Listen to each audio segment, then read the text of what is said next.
요한복음 6장 13절 말씀 우리가 다 같이 한 목소리로 읽겠습니다.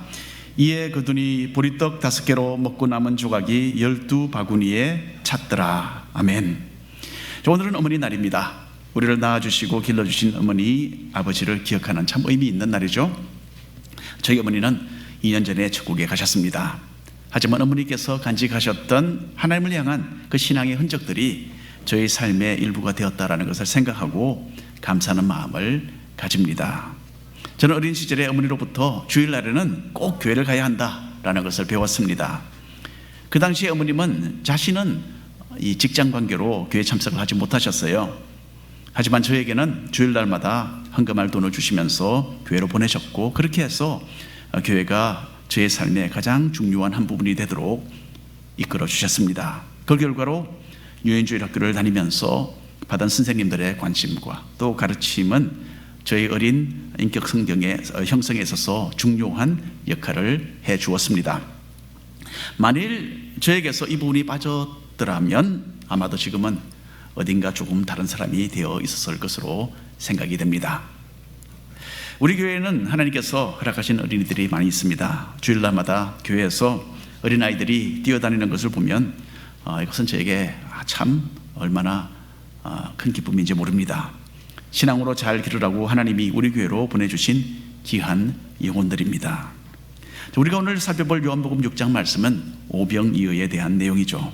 오병이어라는 말은 떡이 5이고 물고기가 2이다 라는 뜻입니다. 이것은 어린이 하나가 예수님께 드린 보리떡 5개와 물고기 2마리로 주님께서 장정 남자들만 5,000명을 먹이신 참으로 유명한 기적을 가리킵니다. 그리고 남자들만 5,000명이지 사실상 여인들과 또 어린이들까지 다 포함을 한다면 10,000명, 15,000명은 좋게 되었을 것으로 학자들은 말을 합니다. 예수님이 행하신 많은 기적들은 마태복음, 또 마가복음, 누가복음, 요한복음에 기록되어 있습니다. 또 어떤 경우에는 2-3 복음서에 겹쳐서 또 기록이 되기도 했어요. 하지만 오병이어의 이 기적은 유일하게 4복음서 모두에 기록되어 있습니다. 그만큼 이것은 놀라운 기적이었고 예수님에 대해서 깊은 진리를 드러내는 사건이었던 것입니다. 자, 먼저 1번 함께 읽겠습니다. 예수님은 제자들을 시험하신다. 사복음서를 종합해 보면 이때 예수님은 이스라엘의 북쪽이 되는 갈릴리 호수 근처에 있는 디베랴에서 사역을 하고 계셨습니다. 수많은 사람들이 예수님의 뒤를 따라다니면서 갖가지 병을 고치는 것을 구경을 하고 또 하나님의 말씀을 듣기도 했습니다. 그러다가 하루는 외곽 지역 어느 산 위에서 그만 날이 저물어 가고 있었어요. 저녁이 되어서 식사 시간이 가까워졌습니다. 자, 야외에서 식사 때가 되면 근처 동네에 가서 아마 사람들은 사 먹기도 했을 것이고 또 음식이 없는 사람은 있는 사람에게 좀 얻어먹기도 했을 것입니다. 그런데 며칠씩 예수님을 따라다니다 보니까 사람들마다 먹을 것이 다 떨어진 상황이었어요. 이때 제자들은 예수님께 다가와서 한 가지 의견을 말합니다. 제자들은 수천에 달하는 이 무리를 이제는 해산시키시고 마을에 들어가서 식사하고 내일 다시 만나자고 보내는 것이 좋겠습니다 라고 예수님께 제안을 했습니다. 이것은 지극히 당연하고 또 현실적으로 타당한 말이었어요. 그런데 예수님은 전혀 다른 계획을 가지고 계셨습니다. 주님은 이 사람들을 직접 먹이시기를 원하셨어요. 주님은 제자들에게 너희가 그 사람들에게 먹을 것을 주어라 라고 말씀을 하셨어요. 아마 제자들은 예수님의 말씀에 어리둥절했을 것입니다. 수천 명에 달하는 그 무리를 먹일 음식은 처음부터 아예 제자들의 수중에 없었어요. 그리고 제자들은 이 모든 사람을 먹이기 위해서 그러면 어디에 가서 음식을 사와야 되나 아마 걱정을 했을 것입니다. 돈도 돈이지만은 대형마켓이 없었던 2000년 전 그 시대에 갑자기 그렇게 많은 분량의 음식을 구입해서 온다라는 것 사실상 불가능한 일이었습니다.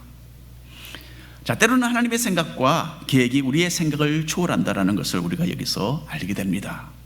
우리가 상상하지도 못하는 일을 하나님은 때로 계획하십니다. 그렇기 때문에 우리의 그 지혜의 근본이 되시는 하나님 앞에 우리는 기도의 무릎을 꿇지 않을 수가 없습니다. 우리가 미처 생각지도 못하고 또 깨닫지도 못하는 일을 가끔 주님께서는 하기를 원하시기 때문입니다. 예수님은 제자들 중에서 특별히 빌립을 향해서 한 가지 질문을 던지세요. 요한복음 6장 5절 6절 말씀 함께 읽겠습니다. 예수께서 눈을 들어 큰 무리가 자기에게로 오는 것을 보시고 빌립에게 이르시되 우리가 어디서 떡을 사서 이 사람들을 먹이겠느냐 하시니, 이렇게 말씀하시면 친히 어떻게 하실지를 아시고 빌립을 시험하고자 하심이라. 빌립은 디베랴에서 그리 멀지 않은 베세다라는 지방 사람이었어요. 그래서 이곳 지역 상황을 잘 알고 있었을 것입니다. 하지만 이 많은 사람들을 먹이는 일은 여전히 해결하기 어려운 문제였어요. 예수님께서 제시하신 이 어려운 시험 문제에 빌립은 이렇게 답변을 합니다. 7절 말씀입니다. 빌립이 대답하되 각 사람으로 조금씩 받게 할지라도 200데나리온의 떡이 부족하리이다. 200데나리온 상당의 떡을 산다 하더라도 10,000명이 먹기에는 부족하다라는 자신의 이 계산을 빌립은 발표를 합니다. 1데나리온은 노동자가 하루 종일 일해서 버는 돈입니다. 요즘 미국으로 말한다면 최저임금과 유사하다라고 생각하면 되겠습니다. 이렇게 볼 때에 한 데나리온은 요즘 돈으로 만일에 환산을 한다고 한다면 약 한 100불 정도 된다라고 할 수 있을 것입니다. 그러면 200데나리온은 한 2만 불 정도 되겠죠, 그렇죠? 2만 불이 있다 하더라도 그것을 주고 10,000명이 먹을 빵을 산다라면 이 어떤 상황이 벌어지겠습니까? 한 사람 앞에 한 2불 정도 이 소요가 되겠죠. 여러분, 맥도날드를 가면 제가 좋아하는 2불로 빅맥은 아니더라도 햄버거 하나는 살 수가 있습니다. 그러니까 조금씩만 사람들에게 준다 해도 200데나리온의 돈이 필요할 것이다 라고 했던 빌립의 계산은 정확했다라는 생각이 듭니다. 빌립은 명석한 두뇌로 상황 판단을 해서 신속하게 통계를 내었어요. 그리고 이 일은 가능하지 않습니다 라는 그 결론을 내리게 된 것입니다.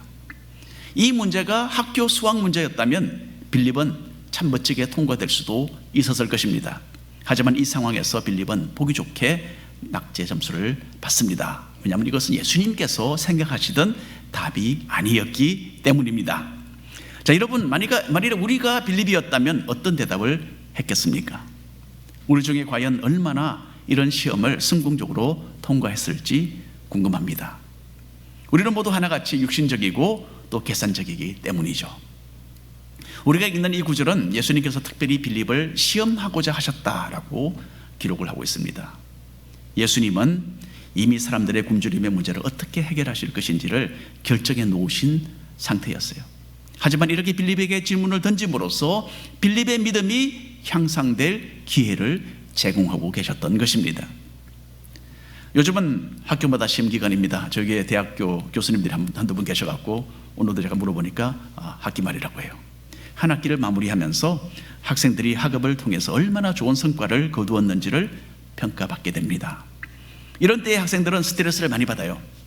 산더미같이 불어난 분량을 다 공부하고 소화해서 좋은 성적을 받아야 한다라는 중압감 때문에 긴장감이 대단합니다. 그래서 젊은 자녀들을 잘 이해하고 특별히 배려해 주어야 할 그런 기간입니다. 자, 그런데 이렇게 시험을 준비하면서 사실 학생들은 많은 것을 터득하고 또 배우게 됩니다. 학기 중에는 모르고 지나가던 것을 학기 말 고사 준비를 하면서 공부를 하면서 이해를 하게 돼요. 저도 대학교 시험을 준비하면서 배웠던 내용 중에 아직도 기억 속에 남는 것들이 있습니다. 시험을 통과하면서 배운 것을 진정으로 자신의 것으로 만들게 되게 됩니다. 하나님께서 우리에게 허락하시는 시험도 마찬가지예요. 하나님은 삶의 현실 속에서 우리의 신앙이 증명되기를 원하십니다. 하나님의 시험은 결코 우리를 무너뜨리고 패배시키기 위한 것이 아닙니다. 오히려 그 시험을 통해서 우리의 신앙이 올바로 평가되고 더 발전된 신앙으로 나아가는 발판이 되도록 하시는 것입니다. 아브라함에게는 100세에 낳은 아들을 제물로 바치라는 엄청난 시험을 주셨죠. 욥에게는 재산과 가족과 건강을 잃는 엄청난 시련을 통과하게 하셨습니다. 해결하기 힘든 산더미 같던 문제가 우리 삶 속에 도전해 올 때에 우리의 신앙의 진가가 드러나게 됩니다.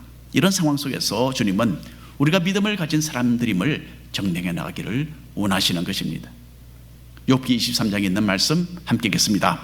그러나 내가 가는 길을 그가 아시나니 그가 나를 단련하신 후에는 내가 순금같이 되어 나오리라. 불과 같은 시험을 통과하는 과정 가운데 욥이 믿음을 가지고 하나님 앞에서 한 고백입니다. 우리에게도 이런 굳센 신앙의 자세가 필요합니다. 또 한 군데 있겠습니다. 베드로전서 1장 7절 말씀, 너희 믿음의 확실함은 불로 연단하여도 없어질 금보다 더 귀하여 예수 그리스도께서 나타나실 때에 칭찬과 영광과 존귀를 얻게 할 것이니라. 시험이 당장에는 괴롭고 또 일시적으로는 패배를 안겨주기도 합니다. 하지만 우리 믿는 사람들에게는요, 그 최종적인 결과가 훌륭하게 나타나는 겁니다. 우리의 신앙이 증명되고 발전되어서 하나님께 영광과 칭찬과 존귀를 얻도록 합니다.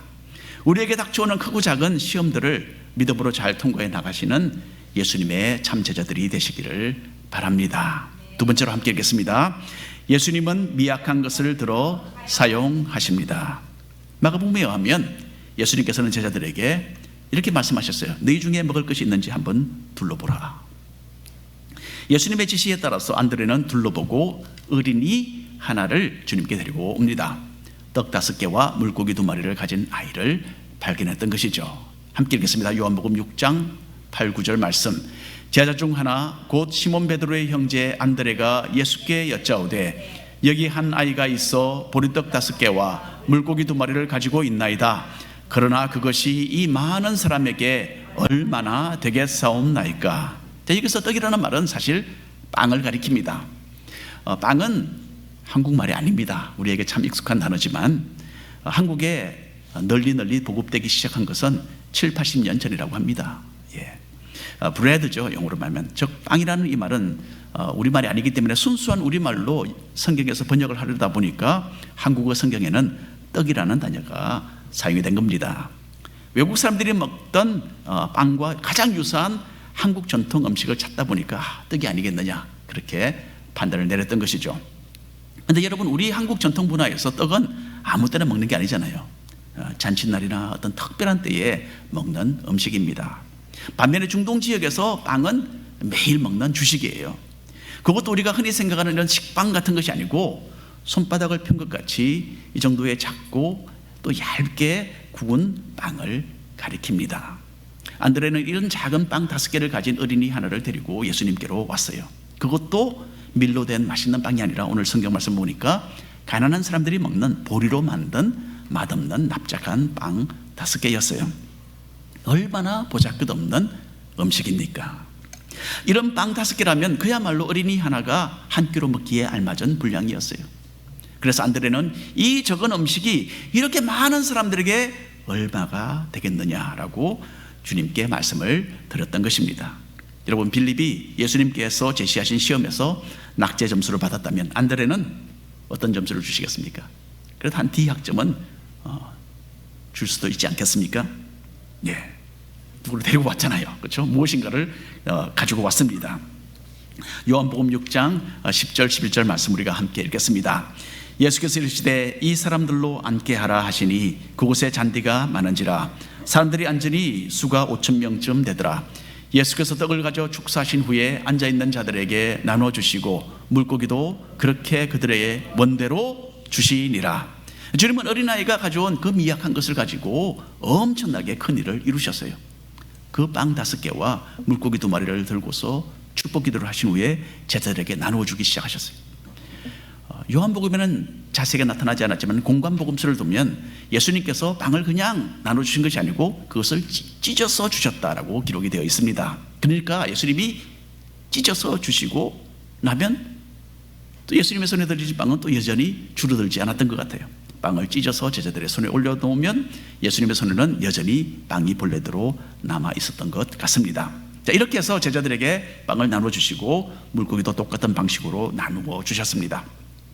제자들은 예수님께서 주신 그 빵과 물고기를 광주리에 잔뜩 받아 담아서 사람들에게 나누어 주었고 남자만 5,000명, 여자와 아이들을 합하면 10,000명, 어쩌면 15,000명 정도 큰 무리가 여기 보니까 마음껏 먹었다라고 합니다.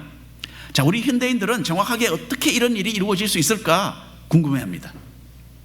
우리는 물리적인 이 세상의 원리 속에서 생활하고 있기 때문에 이런 기적을 이해할 수 없어요. 하지만 우리 신앙인들은 이해되지 않지만은 굳게 믿습니다. 이 세상을 초월해서 계시는 이 온 천지를 만드신 창조주께서 이런 일을 못하신다면 말이 안 되는 거 아닙니까? 그래서 하나님의 존재를 믿는다면 이런 기적은 사실은 종이 한 장 넘기는 것과 같이 쉬운 일입니다. 오병이어의 기적은 하나님께서 가지신 안목은 우리가 보는 것과는 너무나 다르다라는 것을 잘 말해줍니다. 제자들은 형편없이 모자라다는 것에 초점을 맞추었어요. 하지만 예수님은 어린아이의 그 보잘것없는 것을 크게 들어 사용하시는 분이셨어요. 그리고 유대인의 큰 명절 유월절에 아무것도 없는 들판에서 풍성한 잔치를 배설하여 주셨던 것입니다. 6장 12절 13절 말씀 함께 읽겠습니다. 그들이 배부른 후에 예수께서 제자들에게 이르시되 남은 조각을 거두고 버리는 것이 없게 하라 하시므로 이에 거두니 보리떡 5개로 먹고 남은 조각이 12바구니에 찼더라. 갈릴리 가나에서 혼인잔치에 참석하셨던 예수님은 포도주가 떨어져가는 그곳 잔치집에서 물로 포도주를 만들어 주셨어요. 그리고 포도주를 만드셔도 엄청난 분량으로 만들어 주셔서 그 모든 사람들이 여러 날 동안 잔치하고도 남을 만큼 풍성하게 베풀어 주셨습니다. 마찬가지로 어린아이가 드린 이 미약하기 짝이 없는 보리떡 5개와 물고기 2마리는 그 많은 사람들이 먹고도 남는 기적의 음식이 된 것입니다. 얼마나 그 음식이 풍성했던지 남은 음식을 광주리에 가득가득 담은 것이 12광주리였다라고 성경이 기록합니다. 12제자가 각각 한 광주리씩 거두어 드린 셈이죠. 여기서 우리가 볼 수 있는 것은요, 아무리 미약한 것이라도 예수님의 손에 들어질 때에 크게 그리고 귀중하게 사용된다는 점입니다. 우리가 가진 작은 것이 주님께 바쳐질 때에 하나님의 나라를 위해서 크게 사용이 됩니다. 하나님은 우리의 시간과 기도와 헌신을 귀하게 여기시고 이렇게 사용을 하시는 겁니다. 그리고 비록 내 눈에는 내 자신이 그리 대단하지 않지만은 내 자신을 주님의 손에 내어드릴 때에 주님은 위대한 기적의 역사를 이루어 내시는 것입니다. 나는 이것도 없고 저것도 부족하다라고 불평하지 마시기 바랍니다. 도리어 나는 오늘 주님께 무엇을 드릴 수 있을까? 이것 한번 물어보는 것이 좋겠습니다. 주님은 우리가 자신의 목적에 동참하는 것을 기뻐하세요. 그리고 주님은 가장 먼저 우리가 가진 것으로 시작하십니다.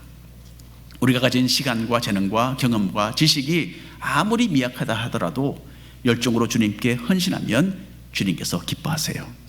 우리의 무딘 입술, 우리의 작은 재능도 문제가 없습니다. 순종의 자세를 통해서 주님의 손에 들려질 때에는 역사가 일어나는 것입니다. 미약한 우리지만은 주님의 손에 맡겨드릴 때에 위대한 결과를 낳는 도구가 된다는 것 잊지 마시기를 바랍니다. 세 번째로 함께 읽겠습니다.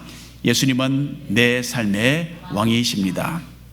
사람들은 자신들의 눈앞에서 상상을 초월하는 엄청난 기적을 보여주시고 또 현실적으로 자신들의 굶주린 배를 채워주신 예수님을 새로운 눈으로 보게 됩니다.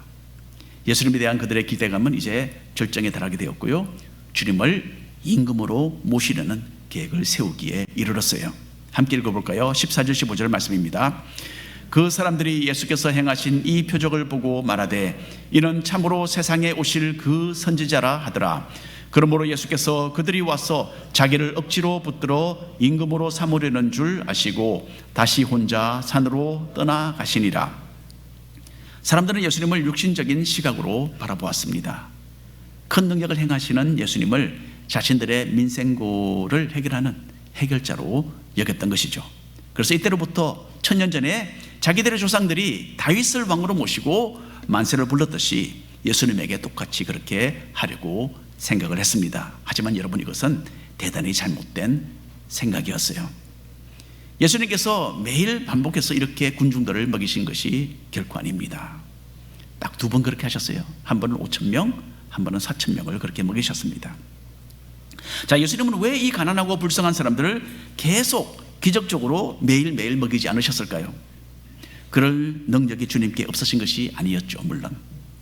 다만 이런 일을 지속적으로 하는 것이 주님께서 이 땅에 오신 목적이 아니었기 때문입니다. 하나님이 기름을 부으셔서 세우신 메시아로서 예수님은 분명히 왕으로 이 세상에 오신 것이 사실입니다. 하지만 주님은 육신적이고 또는 국가적인 차원에서 사람들을 돌보고 구하는 그런 왕이 아니셨어요. 주님은 영적인 왕으로 이 땅에 오셨던 것입니다.